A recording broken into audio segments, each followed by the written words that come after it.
If you missed my previous video, I actually have put 50 book titles in this pasta jar that will act as my 2026 TBR jar.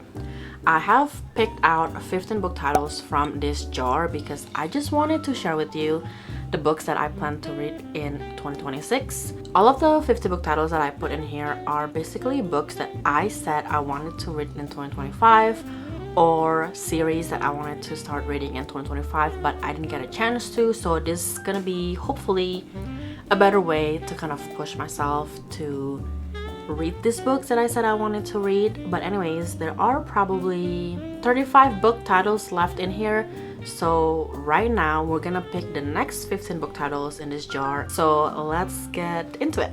Okay, I also said that this jar is a bit too small for like my hand to actually pick from like the bottom. I could actually put my whole hand in it, but when I tried to take it out, anyways, the first book is Good Fortune by C.K. Chow. This book, I've actually picked it up from Dollar Tree, I believe, a few months ago.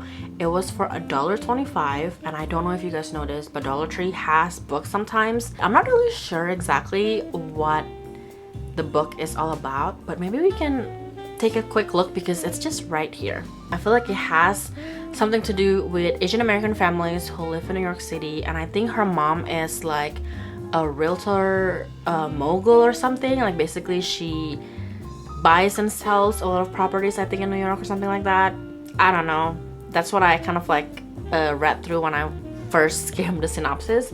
It sounds pretty good. I'm pretty sure it's gonna be a pretty enjoyable reading, so I cannot wait to read this in 2026. If you have read this book, let me know in the comment below. If you know about the author and if she has any other books that she has written, let me know as well. But I feel like this is maybe her first novel, maybe her only one.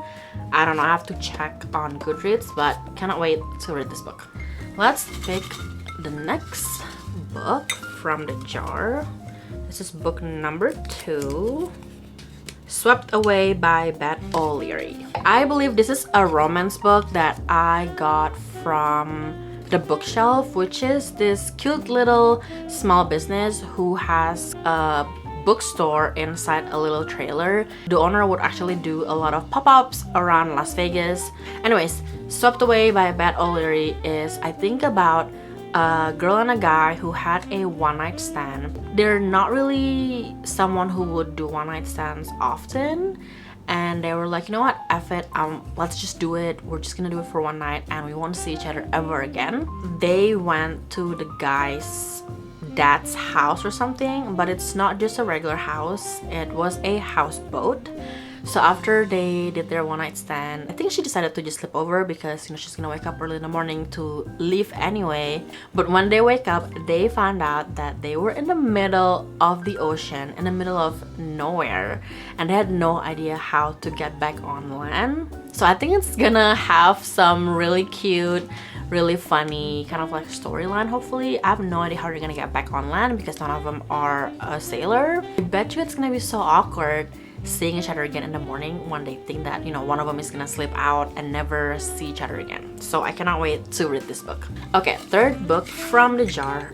Okay, this one is Well Met by Jen DeLuca. For this book, honestly, I have no idea what it's all about. I remember how the book looks like. It is one of the Book of the Month books that I believe I bought at a book off store when I went back to California sometime this past few months. It has a really cute like pastel-y book cover, and it just piqued my interest. And I am one of those people who would buy a book because of its cute cover. So I decided to add this because I have bought this book, I believe, earlier in the year, and I just want to read as much, like, you know, older books that I have that I purchased kind of earlier in the year, because then it's gonna be sitting in my bookshelf for too long if I don't pick it up next year. Okay, book number 4. I think I'm gonna pick it from like the top so I don't have to hurt myself. Okay, this next book is Twilight by Stephanie Meyer. I think I mentioned it somewhere in my other videos that I've never got into the trend of Twilight. the Vampire Diary and Divergent and Hunger Games when they were just coming out. So I decided to read Twilight hopefully next year. I don't really have a lot of knowledge or information about Twilight, you know, the books and also the movies, but I feel like the movies, the clips that I've watched on TikToks, it just looked pretty cringy. Like I said, I haven't really read the book or watched any of the movies, but my sister told me that she read Twilight in high school, and my sister is not a reader, and honestly I was surprised that she told me that she read Twilight. So I told her that if you think that the book is better than the movies, so I'm definitely gonna try to at least read the book. I have thrifted, I believe, all of the books in the book series, so I definitely will be able to start reading this if I pick this book next year for my monthly TBR. Okay, book number 5. Let's do this one. Oh, The Invisible Life of Addie LaRue by Fee Schwab. I feel like everybody and her mother who have talked about books online have read this book. I might be one of the last ones who have not read The Invisible Life of Addie LaRue just yet. I do have the book, and I remember that it is one of the book of the month book as well. I'm pretty sure you can probably see it somewhere back here. And because that book is just so popular, and like I said, everybody have read it, everybody have rated them highly as well, and the book I believe was published a few years ago, and even to this day people who just read it also rated them pretty well. So I decided that I have to add that book for next year's read. Okay, this is gonna be book number 6.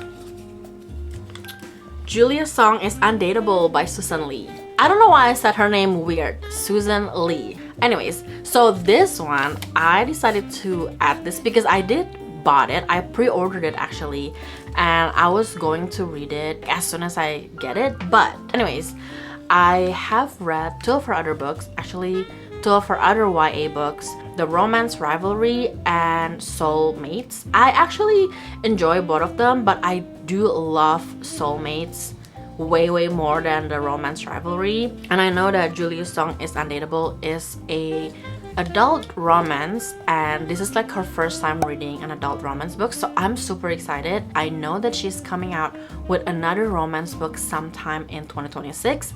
I'm hoping that that new book is gonna come out toward the end of 2026, so I have time to read this book. But I believe this book is about Julia Song, who is a CEO of a K-beauty company. Her mom is pretty nosy and wants to kind of like do a matchmaking thing for her, and I'm pretty sure she does not really have a lot of experience in dating, so she looks into this guy who is, I think, her childhood friend or neighbor or something. She's basically asking him to kind of like teach her how to date and all of that, and I'm pretty sure something will spark and things will happen from there. So I cannot wait to read this book, hopefully again, like I said, next year. Book number 7. Oh, 7 and 8, I guess, since I took out 2 papers. Okay, this one is Spark of the Everflame by Penn Cole. I don't really remember what this book is all about, but I have the first book, the second book, and the third book already. I also got the special edition with the sprayed edges, and they are just so pretty. I don't know if you can see it, but it's somewhere here as well. Like some of the adult fantasy and standalone fantasy books, I put it right here because I know that I want to read some of this sometime soon, but I cannot wait to read this. I've heard so many people talk about this, I think, trilogy. I don't know if there's going to be any more book after the third book, but everybody said that this book is really great. If you're not really a fantasy reader, this is also another trilogy that you might want to get into that is kind of like easier for you to get into fantasy. So I cannot wait to read this book as well. So book number 8 is right here, and it is Wild Love by Elsie Silver. I decided to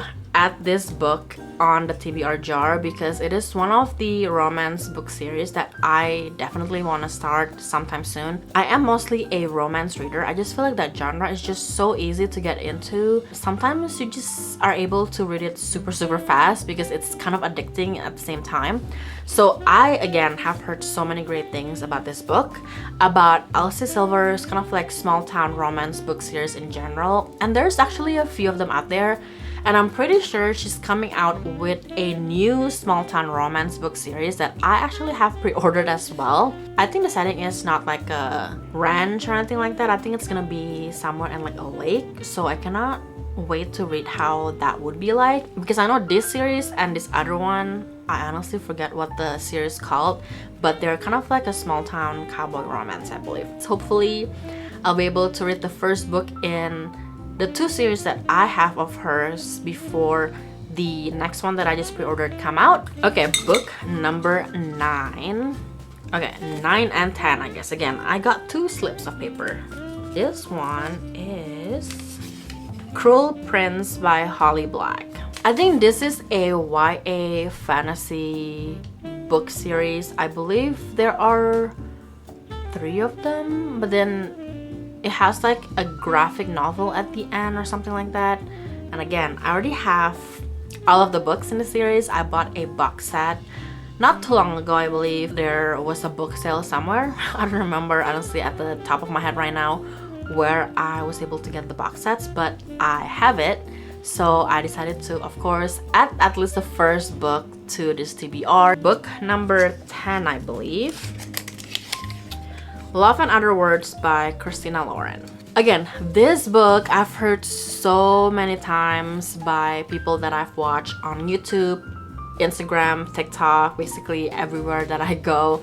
I've heard that Love and Other Words is such a great book and pretty loved by a lot of people in the bookish community. So again, I haven't read it, so I did feel a little bit left out that I don't know what this book is all about and don't really understand what the hype is all about. So I cannot wait to read this, hopefully in 2026. Let me know in the comment below if you have a favorite book by Christina Lauren, because I know that they are a writer duo and they have written a lot of books. Maybe if I have it in my collection, I will start reading that first. But I know for sure that Love and Other Words, I've heard about it so many times that I think I'll probably just pick it up next year, maybe in February. So we're gonna pick 5 more books. I think I'm just gonna pick 5 slips right now.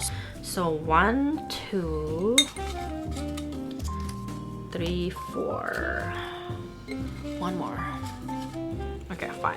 So book number 11, I believe, if I count them correctly, is going to be Assistant to the Villain by Hannah Nicole Mayer. This book is a fantasy series, I think, about Evie, and when she was walking throughout the woods, she saw a sign for kind of like a hiring or help wanted sign, and she didn't know that it was a job to become an assistant to the villain. I've heard so many, again, great things about this book series.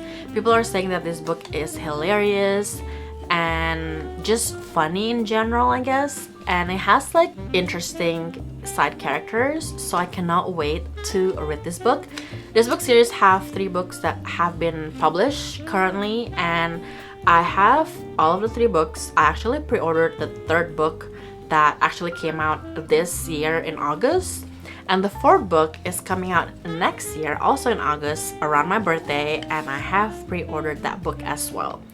I don't know what's wrong with me, why I pre-ordered the last book when I haven't even read the first book, so I definitely have to read this next year, hopefully before August when the 4th book comes out. Okay, this is book number 12, I believe. Powerless by Lauren Roberts. This is probably, again, one of the most popular YA fantasy books I feel like this year, because technically the trilogy are finished, but then there are 2 novellas that are kind of in between the books. Second novella came out probably like a few months ago. The last book also came out sometime this year, a few months ago. I don't remember exactly when, but I have all 3 books. I have the first novella as well, and I've ordered the second novella because it was on sale at Barnes & Noble this week. Again, why do I have all of the books in a series when I haven't even read the first one? This book again have been talked so many times by so many people. People like it, people don't like it, but I feel like in general it's a pretty good trilogy, and I feel like because I've heard so many things about it this year, I just feel left out that I haven't even read the first book. So hopefully I will get to this next year. This is book number 13, and it is The Love of My Life by Rosie Walsh. This book, I remember when I got it and why I got it, and it was one of the book of the month books that I found, and again at a book off in California. This was sold for $1. That is just insane. And I remember when I was at the book off location, I was literally just like putting books upon books on my hand because there were a lot of book of the month books that were only $1. And of course I have to bring it home with me because $1. That is just crazy. This book is also has a pretty interesting premise, and I feel like because I still remember what it was about, it definitely piqued my interest. The female main character is married and happily married to her husband, to her current husband, and I believe they also have a son. But then she actually didn't tell the current husband all of the things about her life, especially about her past life, because I'm pretty sure she was married before or something like that, and something happened in that previous marriage. I think she also lied about her name and her identity in general. It is still super interesting to me, so I am hoping that I'll be able to pick this up next year from my TBR jar. Alright, book number 14 is Done and Dusted by Lila Sage. I am pretty sure you have heard of the Rebel Blue Ranch series this past year because it's probably one of the popular cowboy romance book series that people have talked about this last year. And I was watching this one YouTuber. She was talking about how she read all of the 4 books in the series almost like back to back within a span of a week or 2, and she was saying that the book series is that good.